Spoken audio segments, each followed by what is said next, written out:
Genghis Khan, born 16th of April 1162 in Dalun Balog, died 18th of August 1227 in Jinchu, China.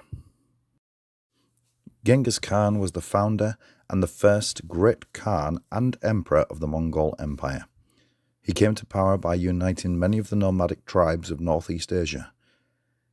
After founding the empire and being proclaimed Genghis Khan, he launched the Mongol invasions that conquered most of Eurasia.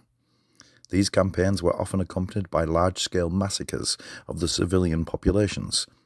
Because of this brutality, which left millions dead, he is considered by many to have been a genocidal ruler. By the end of his life, the Mongol Empire occupied a substantial portion of Central Asia and China.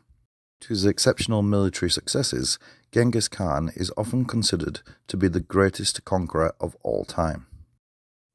Genghis Khan died in 1227. By his request, his body was buried in an unmarked grave somewhere in Mongolia. His descendants extended the Mongol Empire across most of Eurasia by conquering or creating vassal states in all of modern-day China, Korea, Central Asia, and substantial portions of Eastern Europe and Southwest Asia. Many of these invasions repeated the earlier large-scale slaughters of local populations. As a result, Genghis Khan and his empire have a fearsome reputation in local histories.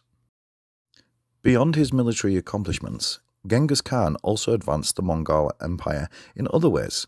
He decreed the adoption of the Uyghur script as the Mongolian Empire's writing system. He also practiced meritocracy and encouraged religious tolerance in the Mongol Empire. Present-day Mongolians regard him as the founding father of Mongolia. He is also credited with bringing the Silk Road under one cohesive political environment. This brought relatively easy communications and trade between Northeast Asia, Muslim Southwest Asia, and Christian Europe, expanding the cultural horizons of all three areas. The Mongol Empire was governed by a civilian and military code called the Yasa. Created by Genghis Khan, the Mongol Empire did not emphasize the importance of ethnicity and race in the administrative realm, instead adopting an approach grounded in meritocracy. The exception was the role of Genghis Khan and his family. The Mongol Empire was one of the most ethnically and culturally diverse empires in history, as befitted its size. Many of the empire's nomadic inhabitants considered themselves Mongols in military and civilian life. Genghis Khan put absolute trust in his generals and regarded them as close advisors, often extending them the same privileges and trust normally reserved for close family members. He allowed them to make decisions on their own when embarked on campaigns far from the Mongol Empire. While granting his generals a great deal of autonomy in making command decisions, Genghis Khan expected unwavering loyalty from them.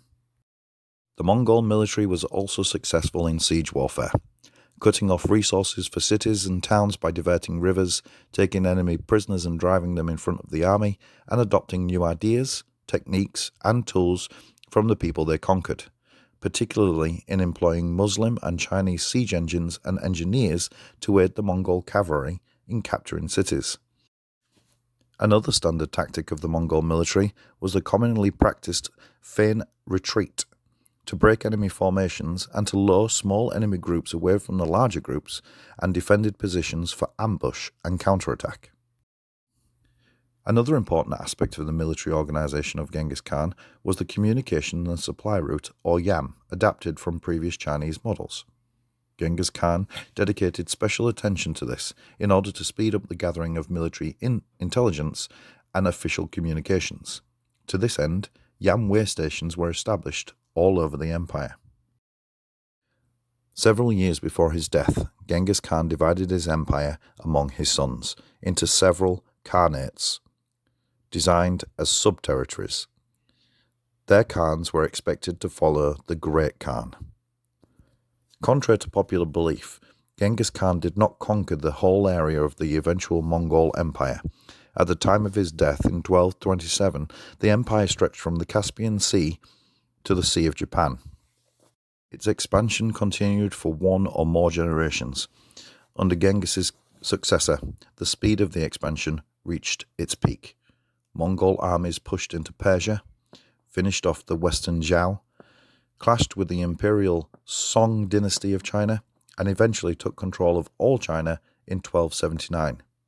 They also pushed further into Russia and Eastern Europe. Thank you for listening to me on Genghis Khan. I shall leave you with my favourite Genghis quote. An action committed in anger is an action doomed to failure.